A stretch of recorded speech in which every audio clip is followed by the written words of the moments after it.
So we are talking about the movie Dark Signal. This one is directed by Evers-Swindell and doesn't have a particularly well-known cast, but you may recognise James Cosmo for his work on Game of Thrones, among other things, although he does have a relatively small part here. And this is a kind of supernatural mystery drama with a kind of a touch of horror here, and basically it focuses on this kind of this Welsh village in northern Wales, and they are being terrorised by a serial killer called the Wedlock Killer, who basically is taking a severed finger for a trophy.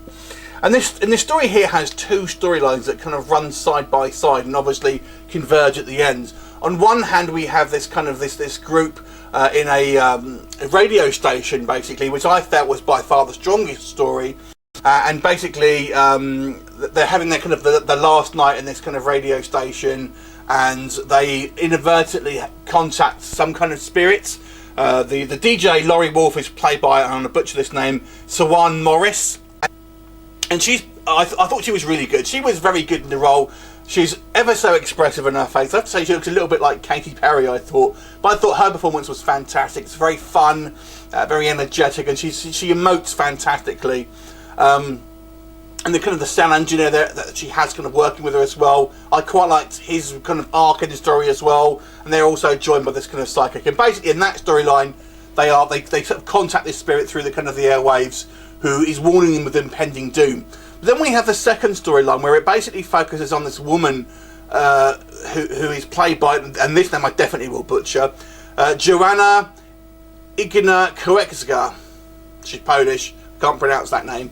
And basically she is kind of in a bit of a poor place in regards to her finances, so she agrees to help this kind of guy she's seeing break into this house, and she's basically the lookout in the car. And when things go wrong, it ends up that this kind of serial killer may be involved, along with you know, other kind of like factors that will go into it basically. And that tends to have most of the screen time, to be honest with you, which is a shame because the other storyline is actually more interesting, even though less happens in it.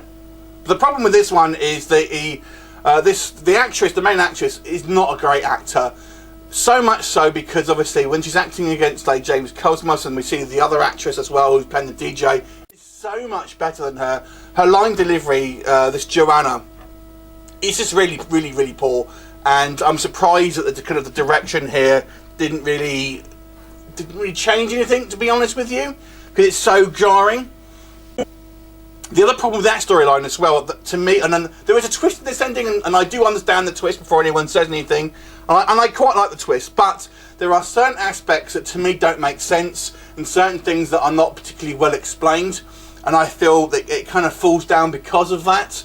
Like I said, I do kind of like the twist in what actually was supposed to be what happens, but there's just a few things here and there that to me I think, hang on a second, that doesn't quite make sense. And this is, I think, one of the problems when you have quite a sort of complex twist.